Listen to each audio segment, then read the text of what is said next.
সাতক্ষীরা জেলার নামকরণ প্রসঙ্গে কয়েকটি মত প্রচলিত।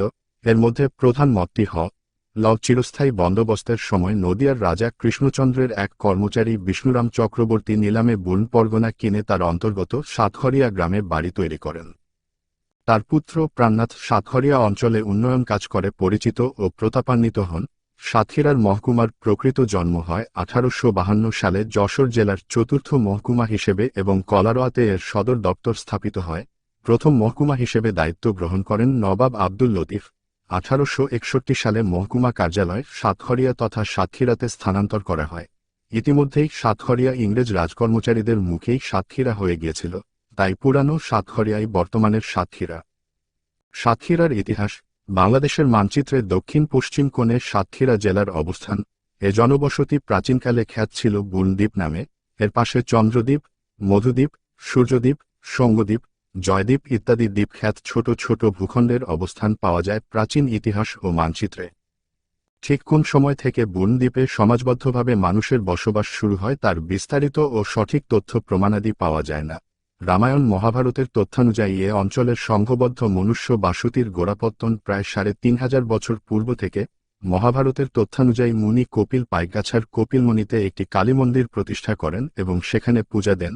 এই মন্দির প্রতিষ্ঠা এবং পূজা দেওয়ার কাজটা তিনি করেছিলেন মহাভারতের যুগে। আলেকজান্ডার ভারত আক্রমণ করেছিলেন খ্রিস্টপূর্ব 327 সনে। তার ভারত আক্রমণের সময় গঙ্গার মোহনায় গঙ্গারিডি নামের একটা স্বাধীন রাষ্ট্রের উল্লেখ পাওয়া যায়। বর্তমান সাতক্ষীরা জেলাটি ছিল এ রাষ্ট্রের অধীন। আলেকজান্ডারের পর মৌর্য ও গুপ্ত যুগে বুর্ণদ্বীপ ছিল পুন্ড্রভুক্তির অন্তর্গত। বুর্ণদ্বীপ এ সময়েও পরিচিত ছিল খাড়িমণ্ডল নামে। চন্দ্র বর্মন খাড়ি অঞ্চল দখল করে নেন 4th শতকে। এরপর বৌন্যগুপ্ত 507-525 দক্ষিণ পূর্ব বাংলার স্বাধীন নরপতি হিসেবে রাজ্য শাসন করেন। 7ম শতকে শশাঙ্ক, ভদ্রবংশ, খড়গরাত ও লোকনাথ বংশ রাজত্ব করছিলেন এ জনপদে। রাজা শশাঙ্ক ছিলেন ইতিহাসখ্যাত নরপতি। 7ম শতকের গোড়ার দিকে খুব সম্ভবত অত্র জেলা গৌড়াধিপতি শশাঙ্কের কর্তৃত্বাধীনে আসে। বাংলার ইতিহাসে একটি গুরুত্বপূর্ণ স্থান অধিকার করে আছেন শশাঙ্ক। তিনি বাংলার প্রথম শাসনকর্তা যিনি শুধু বাংলা নয় বরং বাংলার ভৌগোলিক সীমারেখার বাইরে বহুদূর পর্যন্ত তার সার্বভৌমত্ব বিস্তৃত করেছিলেন। রাজা শশাঙ্ক নিজের রাজ্যকে শুধু ভৌগোলিক অবস্থানে সুদৃঢ় করে ক্ষান্ত থাকেননি। তিনি স্বাধীনতা ঘোষণা করে বেশ কয়েকটি রাজ্য দখল করেন ও বৃদ্ধি করেন নিজ রাজ্যের সীমানা।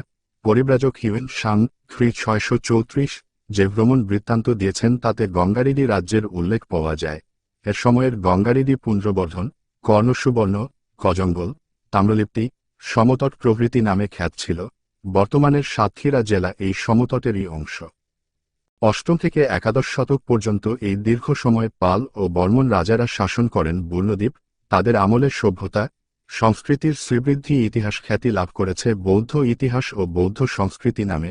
প্রাপ্ত তথ্যানুযায়ী পাল আমলে 10ম শতকে দক্ষিণ পূর্ব বাংলায় স্বাধীন রাজা ছিলেন চন্দ্র বংশের রাজা ত্রৈলোক্য চন্দ্র ও শ্রীচন্দ্র।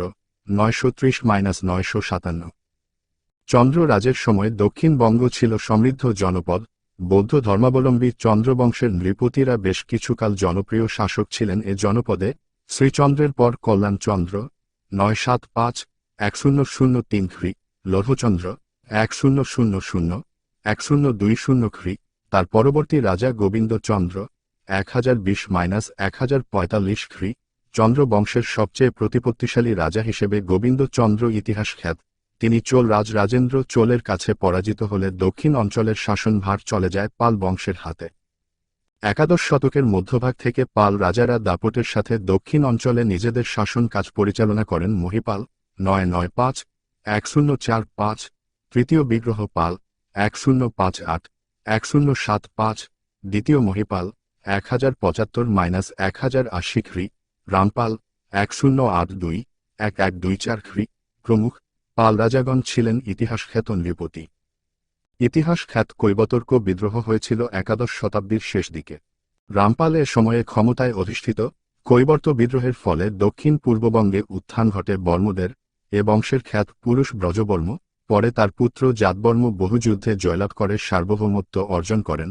কলচুরি রাজকর্ণের একখানি শিলালিপিতে 1048-1049 খ্রি উল্লিখিত আছে জাতবর্ম খুলনা জেলাসহ দক্ষিণ পূর্ব বাংলায় চন্দ্র বংশের রাজাকে ধ্বংস করেন। জাতবর্ম কেবলমাত্র নিজের বাহুল্যে অঙ্গ কামরূপ ও বরেন্দ্রের স্বীয় প্রাধান্য স্থাপন করে খুলনা জেলাসহ দক্ষিণ পূর্ববঙ্গে এক স্বাধীন রাজ্য প্রতিষ্ঠা করেন। বর্ম বংশের অপরাপর শাসকরা হলেন হরিবর্ম, শালবর্ম, ভোজবর্ম প্রমুখ। বঙ্গে বর্ম পরবর্তী রাজত্ব শুরু সেন বংশের আবির্ভাব সম্পর্কে ইতিহাস দৃঢ় কোন তথ্য দিতে পারে না। এ বংশের তৃতীয় নৃপতি বিজয় সেনের আমলটি খ্যাত একটি সময়। তার শাসনামল ছিল 1097 থেকে 1160 খ্রি পর্যন্ত। তিনি খণ্ড বিভাজন শোষণ ব্যবস্থার আওতায় এনে প্রচলন করেছিলেন কেন্দ্রীয় শাসন। বিজয় সেন ছিলেন শৈব। এছাড়া সেন আমলের যে শিলালিপি ও ফলক পাওয়া গেছে তা থেকে জানা যায় এরা ছিলেন চন্দ্র বংশীয় রুক্ষ ও ক্ষত্রিয়। বিজয় সেনের পুত্র বল্লাল সেন 1160-1178 খ্রি সিংহাসনে অধিষ্ঠিত হওয়ার পর বাগড়ি নামক এলাকায় প্রশাসনিক বিভাগ সুদৃঢ় করেন। বাগড়ি অঞ্চলের পরিচয় ও উৎপত্তি বিষয়ে জানা যায়। উপবঙ্গ নদী ও জঙ্গলে সমাচ্ছন্ন ছিল। বোধহয় বাগড়ি বা বাউরি জাতির নামানুসারে বাগড়ি নাম হইয়াছে। উপবঙ্গের গঠনকালে বারংবার আগ্নেয় উৎপাত ঘটিয়াছিল। কলিকাতা অঞ্চল খনন করিয়া দেখা গিয়াছে সে প্রদেশের অরণ্য জন্তুসহ বারংবার বসিয়া গিয়াছিল। বঙ্গ ও উপবঙ্গ ব্রহ্মপুত্র, মেঘনা ও গঙ্গার বদ্বীপে গঠিত। রাঢ়, বরেন্দ্র, বঙ্গ ও মিথিলা পূর্ব হইতেই ধনজন পরিপূর্ণ ছিল, কিন্তু বাগড়িতে মনুষ্যের বাস ছিল না। এই স্থান সমুদ্র গর্ভ হইতে মস্তক উত্তোলন করিতেছিল। আকবরনামায় ইহার ভাটি নাম দেখা যায়। বাগড়ির দৈর্ঘ্য 550 মাইল ও বিস্তার 312 মাইল। পূর্ব বিক্রমপুর পদ্মার দক্ষিণের ছিল। যখন ধলেশ্বরী দিয়া পদ্মা প্রবাহিত হইত, অতএব বিক্রমপুর পূর্বে বাগড়ির অন্তর্গত ছিল, এখন ইহা বঙ্গের অন্তর্গত হইয়াছে। বাগড়ির এই অংশই প্রাচীন সমতট। রজনীকান্ত বাগড়ি অঞ্চলের যে বিবরণ দিয়েছেন তাতে তিনি এ অঞ্চলকে মোট 10টি ভাগে ভাগ করেছেন। এগুলো হল: 1. অন্ধ্রদ্বীপ 2, সূর্যদ্বীপ 3, মধ্যদ্বীপ 4, জয়দ্বীপ 5, চক্রদ্বীপ 6, কুশদ্বীপ 7, এদুদ্বীপ 8, প্রবালদ্বীপ 9, চন্দ্রদ্বীপ 10, বৃদ্ধদ্বীপ। বল্লাল সেন ছিলেন ধর্মপরায়ণ ব্যক্তি। বৃদ্ধ বয়সে তিনি পুত্র লক্ষণ সেনের হাতে রাজ্যভার অর্পণ করেন মহাদীক্ষায় দীক্ষিত হন। অদ্ভুতসাগরের একটি তথ্যানুযায়ী বল্লাল সেন শেষ বয়সে সস্ত্রীক ত্রিবেণীর নিকট গঙ্গা তীরে বানপ্রস্থ অবলম্বন করে অতিবাহিত করেছিলেন। এর অন্য অর্থও করা যায় যে বৃদ্ধ রাজা ও রানী স্বেচ্ছায় গঙ্গাগর্ভে দেহত্যাগ করেছিলেন। লক্ষণ সেনের রাজত্বের শেষ আমলে রাজ্যে দেখা যায় নানা রকম অরাজকতা। 1204 খ্রিস্টাব্দে ইখতিয়ারউদ্দিন মোহাম্মদ বখতিয়ার খিলজি বলতে গেলে কোন রকম বাধা ছাড়াই অধিকার করেন বাংলা। এ ঘটনার পরও প্রায় 2 বছর জীবিত ছিলেন লক্ষণ সেন। বখতিয়ার খিলজির আক্রমণের পর তিনি নদিয়া থেকে নৌকাযোগে পালিয়ে যায় বিক্রমপুরে। স্থানীয় প্রভাবশালী কোমল পাল নামে একজন নৃপতি লক্ষণ সেনের রাজত্বকালে খুব সম্ভবত খুলনা ও পার্শ্ববর্তী অঞ্চল অধিকার করেন। বখতিয়ার খিলজির বঙ্গ বিজয়ের সূত্র ধরেই বাংলায় মুসলিম রাজত্বের ভিত্তি স্থাপিত হয়। তবে অঞ্চলের মুসলিম শাসন সুদৃঢ় হতে আরও 100 বছরের মতো সময় লাগে। বখতিয়ার পরবর্তী শাসক আল মর্দান খিলজি 1210-1212 খ্রি ও গিয়াসউদ্দিন ইয়ত খিলজি 1212-27 খ্রি শাসকি কর গ্রহণ করতেন রাজাদের কাছ থেকে। ফলে বলা যায় এ সময় পর্যন্ত সাতক্ষীরা খুলনা অঞ্চল পুরোপুরি মুসলমানদের নিয়ন্ত্রণে আসেনি। এরপরের 28 বছর 1227-1255 খ্রি এ অঞ্চলের ইতিহাস কোলাহলপূর্ণ। কিছুদিন সমগ্র বাংলা পরিণত হয় একটা প্রদেশ, আবার মুগিসউদ্দিন ইয়জবেক এর নেতৃত্বে বাংলা ভোগ করে স্বাধীনতা। গিয়াসউদ্দিন বলবনের শাসনামলে সুন্দরবনসহ বেশ কিছু অঞ্চল তার অধিকারে আসে। তিনি প্রথমে দক্ষিণ পূর্ব বাংলা আক্রমণ করে অধিকার করেন এবং সোনারগাঁও অঞ্চলে আধিপত্য বিস্তার করেন। এ সময়ে চন্দ্রদ্বীপের বরিশাল রাজা ছিলেন কায়স্থ নৃপতি দশরথ দনুজমর্দন দেব। বুখারা খান 1281-1287 খ্রি, রুকনউদ্দিন কায়কাউস 1300 খ্রি। এ সময়ে সাতক্ষীরা অঞ্চল তাদের অধিকারে ছিল কিনা তার সঠিক প্রমাণ পাওয়া যায় না। তবে ইতিহাসের তথ্যানুযায়ী শামসুদ্দিন ফিরোজ শাহ সমগ্র দক্ষিণ পূর্ব বাংলা জয় করেন। ফলে বলা যায় সাতক্ষীরা অঞ্চল তার রাজ্যসীমার অন্তর্ভুক্ত ছিল। ফখরুদ্দিন মোবারক শাহ স্বাধীনতা ঘোষণা করেন 1338 খ্রিস্টাব্দে। মাত্র 1 বছরের ব্যবধানে 1339 খ্রিস্টাব্দে স্বাধীনতা ঘোষণা করেন শামসুদ্দিন ইলিয়াস শাহ। তার সময় থেকে সাতক্ষীরা অঞ্চল চলে যায় শাহী বংশের অধীনে। 1399 থেকে 1411 খ্রিস্টাব্দ পর্যন্ত সাতক্ষীরা অঞ্চল ছিল ইলিয়াস শাহের বংশের অধীনে। 1412 1442 খ্রিস্টাব্দ পর্যন্ত বাংলার সিংহাসন অন্তর্দ্বন্দ্বে পূর্ণ। 1442 সালে শাহী বংশের নাসিরউদ্দিন মাহমুদ শাহ সিংহাসনে বসেন। দক্ষিণবঙ্গের মুকুটহীন সম্রাট হিসেবে যিনি খ্যাত তিনি খানজাহান আলী। এই দরবেশ সেনা দক্ষিণবঙ্গ জয় করেন 1442 খ্রিস্টাব্দে। কথিত আছে যে তিনি বাংলার সুলতান নাসিরউদ্দিন শাহের নিকট থেকে একটি সনদে সুন্দরবন থেকে ভূমি পুনরুদ্ধার করে জনপদ সৃষ্টি করার অধিকার লাভ করেন। নাসিরউদ্দিন মাহমুদ শাহের পরবর্তী সময়ে হোসেন শাহী নসরত শাহের সময়ও সাতক্ষীরা ছিল তার রাজ্যের অন্তর্ভুক্ত। কররানী বংশ প্রতিষ্ঠিত হয় 1564 খ্রিস্টাব্দে। নানা কারণে এ বংশের শাসকেরা ইতিহাসে বিখ্যাত। কররানী বংশের পারিবারিক দ্বন্দ্ব ইতিহাসের আলোচিত অধ্যায়। তাজ খান এ বংশের প্রতিষ্ঠাতা শাসক। তাজ খান তার ভ্রাতা সুলেমান খানের রাজত্বকালে তেমন উল্লেখযোগ্য বৈচিত্র্য না থাকলেও সুলেমান খানের দ্বিতীয় পুত্র দাউদ খান কররানী এ বংশের আলোচিত শাসক। মাত্র 3 বছরের শাসনামলে 1573-1576 খ্রি তিনি অনেক নিকট আত্মীয়কে হত্যা করেন। ষোড়শ শতকের শেষের দিকে বাংলায় আবির্ভাব হয় 12 ভূঁইয়াদের। কররানী বংশের পতনের পর দক্ষিণাঞ্চলের ভূঁইয়া হিসেবে আত্মপ্রকাশ ঘটে শ্রীহরি নামের এক ব্রাহ্মণের। তিনি ছিলেন দাউদ কররানীর প্রধান পরামর্শদাতা। শ্রীহরি সুন্দরবন অভ্যন্তরে মুকুন্দপুর নামক স্থানে রাজধানী স্থাপন করেন ও বিক্রমাদিত্য উপাধি ধারণ করেন। পরে রাজধানী স্থানান্তরিত হয় ধুমঘাট। তার মৃত্যুর পর পুত্র প্রতাপাদিত্য রাজ্য সম্প্রসারণে সচেষ্ট হন। তিনি কুষ্টিয়া, যশোর, খুলনা ও পশ্চিমবঙ্গ নিয়ে একটি স্বাধীন রাজ্য গড়ে তোলেন। প্রতাপাদিত্য ছিলেন সমৃদ্ধশালী ও ক্ষমতাধর শাসক। বাংলার জমিদারদের মধ্যে প্রতাপাদিত্যই সর্বপ্রথম মুঘলদের আনুকূল্য লাভের জন্য ইসলাম খানের নিকট দূত প্রেরণ করেন এবং পরে ব্যক্তিগতভাবে মুবাহদারের নিকট আনুগত্য প্রদর্শন করেন। পরে প্রতিশ্রুতি ভাঙার কারণে প্রতাপ বাহিনীর সাথে দুটো যুদ্ধ হয় মুঘল বাহিনীর। প্রথম যুদ্ধটি হয় শালকা নামক স্থানে 1611 খ্রিস্টাব্দে। এ যুদ্ধে প্রতাপের পক্ষে নেতৃত্ব দেন তার জ্যেষ্ঠ পুত্র উদয়াদিত্য ও মোগল বাহিনীর পক্ষে নেতৃত্ব দেন জামাল খান। মোগল বাহিনীর সাথে প্রতাপাদিত্যের দ্বিতীয় যুদ্ধ হয় কাগারঘাট ও যমুনার সঙ্গমস্থলে 1612 খ্রিস্টাব্দের জানুয়ারি মাসে। এ যুদ্ধে তিনি পরাজিত হয়ে আত্মসমর্পণ করেন গিয়াস খানের কিন্ট। তার শেষ জীবন সম্পর্কে ঐতিহাসিকদের মধ্যে আছে ভিন্ন ভিন্ন মত। মোগল বাহিনীর হাতে বন্দী হওয়ার পর সম্ভবত বন্দী অবস্থায় দিল্লি যাওয়ার পথে বেনারসে তিনি মৃত্যুবরণ করেন। প্রতাপাদিত্যের পতনের পর খুলনা সাতক্ষীরা অঞ্চল চলে যায় জমিদারদের নিয়ন্ত্রণে।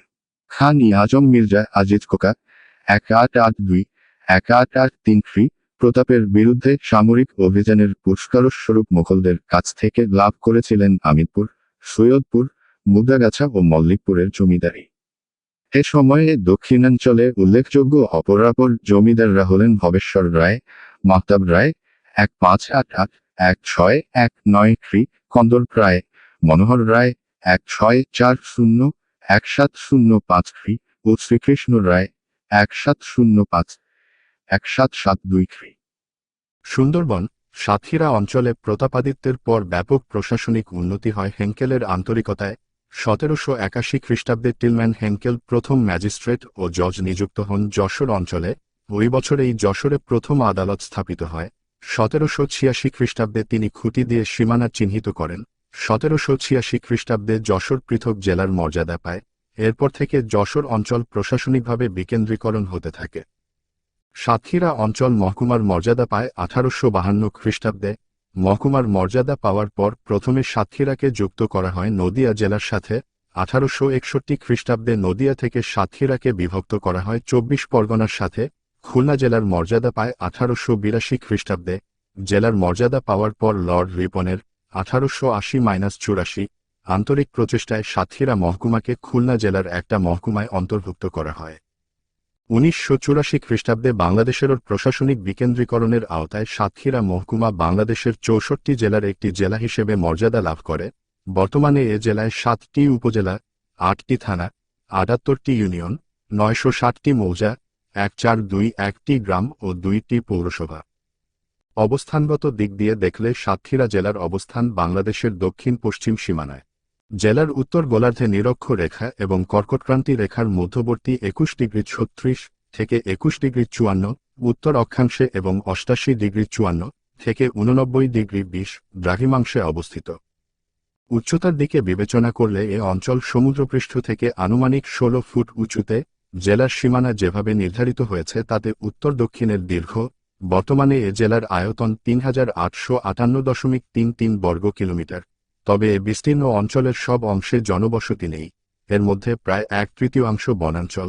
সুন্দরবনের মধ্যে যে পরিমাণ ভূমি তার পরিমাণ ১৪৪৫.18 বর্গ কিলোমিটার। ভৌগোলিক অবস্থানগত দিক দিয়ে তাকালে এ জেলার পূর্বে খুলনা জেলা, পশ্চিমে ২৪ পরগনা জেলার ভারত বসিরহাট মহকুমা, উত্তরে যশোর জেলা ও দক্ষিণের বঙ্গোপসাগর। সাতক্ষীরা জেলার ভূপ্রকৃতির অধিকাংশই সমতল, অল্প কিছু ভূমি অসমতল। জেলার ভূপ্রকৃতিকে ৩টি অঞ্চলে ভাগ করেছেন ভূপ্রকৃতিবিদগণ। এগুলো ১ গাঙ্গেয় পল্লভূমি, ২ মিশ্র গাঙ্গেয় পল্লভূমি এবং ৩ গাঙ্গেয় কটাল পল্লভূমি। জেলার মাটির গঠন প্রকৃতি উত্তরাঞ্চল ও দক্ষিণাঞ্চলে দু রকমের উঁচু। এখানে সাধারণত শস্যের ফলন ভালো হয়। দক্ষিণাঞ্চলের মাটি লোনা ও এঁটেল। সমুদ্রের সাথে এ অঞ্চলের নদীগুলোর সরাসরি সম্পৃক্ততার কারণে নদীগুলো বয়ে আনে লবণাক্ত পানি। জোয়ার ভাটার কারণে এই লবণাক্ত পানিতে প্লাবিত হয় দক্ষিণাঞ্চলের জনপদ। এ অংশে শস্যের ফলন অপেক্ষাকৃত কম। বর্তমান বেড়িবাঁধ দিয়ে ব্যাপক হারে মাছের চাষ করা হচ্ছে। উল্লিখিত দু প্রকারের ভূমি ছাড়াও সাতক্ষীরা জেলায় নিম্নাঞ্চল জোয়ারের পানি বিধৌত হওয়ার কারণে বিভিন্ন স্থানে সৃষ্টি ও ক্ষয়ের প্রক্রিয়া সচল। এই প্রেক্ষিতে দক্ষিণাঞ্চলে নদীর পলি ও পচনযুক্ত কালো উদ্ভিদের সংমিশ্রণে এক প্রকার মাটি সৃষ্টি হয়েছে। এর নাম জোব মাটি। বিশেষ উন্নত অবস্থায় পৌঁছানোর পর এ মাটিতে ভালো ফসল জন্মে। সাতক্ষীরা জেলার জলবায়ু ক্রান্তীয় মৌসুমী জলবায়ুর অন্তর্ভুক্ত। এখানে শীতকালে উত্তর পূর্ব দিক থেকে ও গ্রীষ্মকালে দক্ষিণ পশ্চিম দিক থেকে প্রচুর মৌসুমী বায়ু প্রবাহিত হয়। মৌসুমী বায়ুর কারণে জেলায় বৃষ্টিপাতের হার অপেক্ষাকৃত অধিক। ইতিহাসের ধারাবাহিকতায় নানা ধর্মাবলম্বী, নানা পেশার, নানা ভাষার লোক বিভিন্ন সময়ে সাতক্ষীরা নামের জনপদে তাদের বসত গেড়েছেন। সঙ্গত কারণেই তাদের কিছু কীর্তির ধ্বংসাবশেষ এখনও আছে এখানে।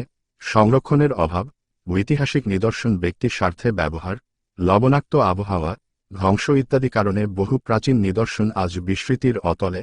তবু এখনও যে নিদর্শনসমূহ টিকে আছে তা দেখে ও তার ইতিহাস ঘেঁটে নির্দ্বিধায় এ সিদ্ধান্তে উপনীত হওয়া যায়, বাংলাদেশ তথা বিশ্বের প্রাচীনতম নিদর্শনসমূহের পাশাপাশি অতি সহজেই এ প্রাচীন কীর্তিসমূহ স্থান লাভের যোগ্য।